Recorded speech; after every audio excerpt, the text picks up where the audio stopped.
প্রিয় দর্শকবিন্দু আসসালামু আলাইকুম। ঝাল পিঠা অথবা ডিম ঝাল পিঠা বিকালে গরম গরম চায়ের সাথে এই নাস্তাটা একেবারে জমে যায়।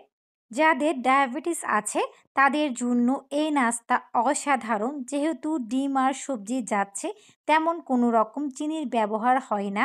ছোট বড় সবাই এই নাস্তাটা খুব সহজেই খেতে পারে, খেতেও অসাধারণ হয়। আশা করি রেসিপিটি আপনাদের ভালো লাগবে। ঝাল পিঠার জন্য ৩টা পেঁয়াজ কুচি, আরও নিচ্ছি ৩ থেকে ৪টা পেঁয়াজ পাতা কুচি। যেহেতু শীতকাল, বাজারে অ্যাভেলেবেল পেঁয়াজ পাতা পাওয়া যায়, তাই পেঁয়াজ পাতাটা দিতে পারেন। সাথে দিব ছোট একটা গাজর কুচি, দেখতে সুন্দর লাগার জন্য। গাজরটা দিলে অনেক বেশি কালারফুল হয়।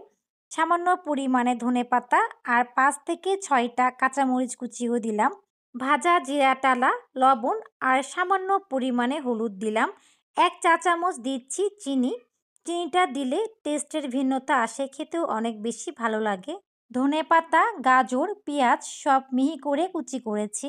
আর এখন সব একটু মিশিয়ে নিয়ে ১ কাপ পরিমাণ চালের গুঁড়া, শুকনা চালের গুঁড়া ব্যবহার করছি বাজার থেকে কিনে আনা। আরও দিচ্ছি আধা কাপ পরিমাণে ময়দা।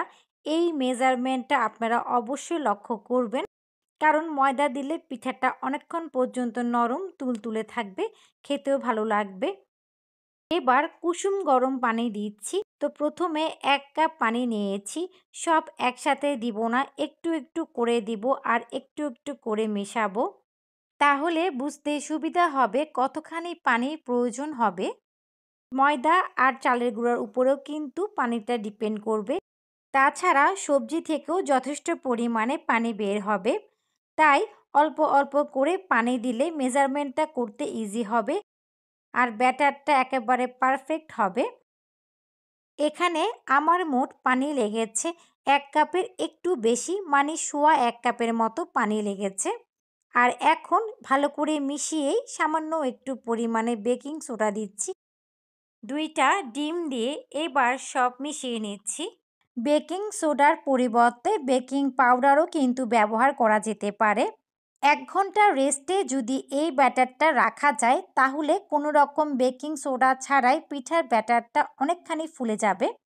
তো আমি যেহেতু খুব কম সময় রাখবো, মাত্র ১০ মিনিট রেস্টে রেখে পিঠা বানিয়ে ফেলবো, তাই একটু বেকিং সোডা ব্যবহার করেছি। ১০ মিনিট ব্যাটারটা রেস্টে রেখে দিচ্ছি। ১০ মিনিট পরের অবস্থা দেখাচ্ছি। এ পর্যায়ে ব্যাটারটা একটু পাতলা হয়ে গেছে বলে মনে হলে আরও ১ থেকে ২ টেবিল চামচ পরিমাণ ময়দা দিয়ে ব্যাটারটা ঘন করে নিতে পারেন। তেল গরম হয়ে গেছে, এখন ১ চামচ করে ব্যাটার দিব। আর পিঠার ব্যাটারটা কতখানি পারফেক্ট হয়েছে তা আপনারা দেখেই বুঝতে পারবেন, কারণ গরম তেলে ছাড়া মাত্রই পিঠাটা ফুলে উপরের দিকে উঠে আসবে। এর মানে ব্যাটারটা একেবারে পারফেক্ট হয়েছে। তো এখন চামচ দিয়ে একটু উপরের দিকে তেল ছড়িয়ে দিচ্ছি।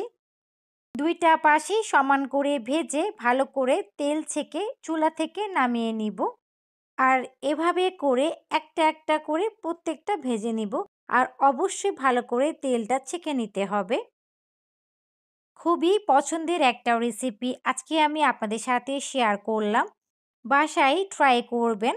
রেসিপিটি ভালো লেগে থাকলে অবশ্যই আমার চ্যানেলটি সাবস্ক্রাইব করে পাশে থাকা বেল আইকনটি ক্লিক করবেন। আজ এ পর্যন্ত, আল্লাহ হাফেজ।